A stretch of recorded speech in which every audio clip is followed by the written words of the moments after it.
type your password into your smart TV without thinking twice about it, but behind that screen your TV just ran a small test on you, and depending on how you answered, you either got in clean or you didn't. Most people go their whole lives never knowing what that test actually is about. We're going to look at what a password actually does behind the scenes, why some passwords get cracked in about 2 seconds, and why your smart TV being logged into 6 different accounts at once is either really convenient or a real problem, depending on how lazy you were when you picked your password. Now, the simplest way to truly think about a password is a lock on a door. Your account is the door and the password is the key, and only the right key is supposed to unlock it. Your TV or streaming app doesn't actually save your password the way you typed it. That would be a pretty bad idea. Instead, it runs your password through something called hashing, which scrambles it into a completely different code. Think of it like a blender. You put your actual password in and what comes out looks like nothing you type. Every time you log in, the system takes what you just typed, runs it through that same blender again, and checks if the scrambled result matches what it already has saved. If it matches, you're in. If it doesn't, you're locked out. Your real password is never just sitting around somewhere in plain text. Even with all that scrambling, some passwords are still easy to crack, and it's not because hackers are geniuses, it's because millions of people already picked the same passwords before you did.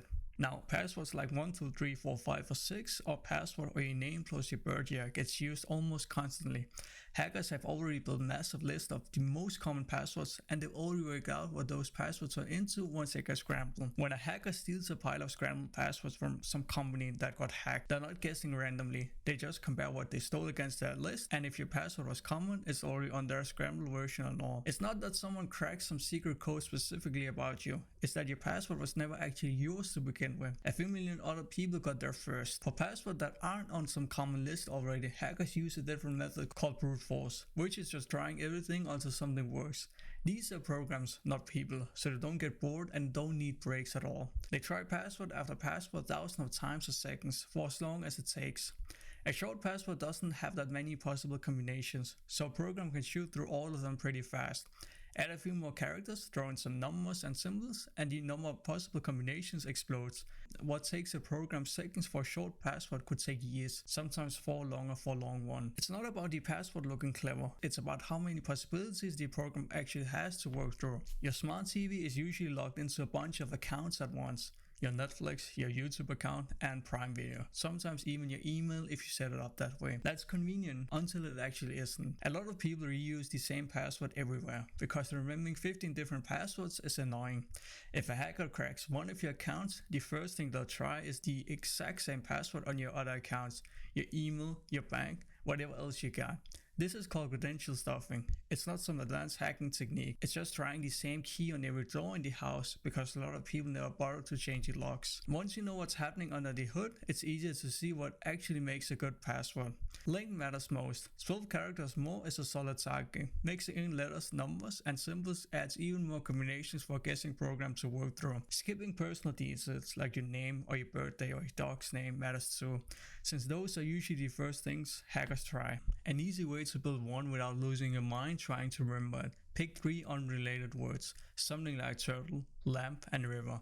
Throw in a number and a symbol and you get something like turtle, 7, lamp, $, river. Easy enough for you to remember. To a guessing program, it just looks like nonsense. Even a strong password can still get leaked through a data breach or scam email or something else entirely. That's where two-factor authentication comes in, usually just called 2FA. It means there's a second lock on the door. After you type your password, the app sends a short code to your phone, and that code only works for a few minutes. Even if someone gets your password, they still can't get in without that code too. Most streaming services and email providers let you turn this on for free, and it usually takes about 2 minutes to set up.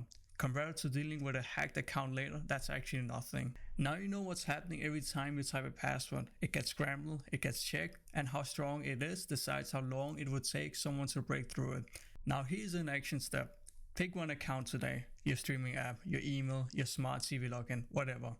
Swap out a short or common password for something longer and more random, and turn on that second lock if it's available. If this made any of this click for you, subscribe. I break down stuff like this pretty regularly. See you in the next one.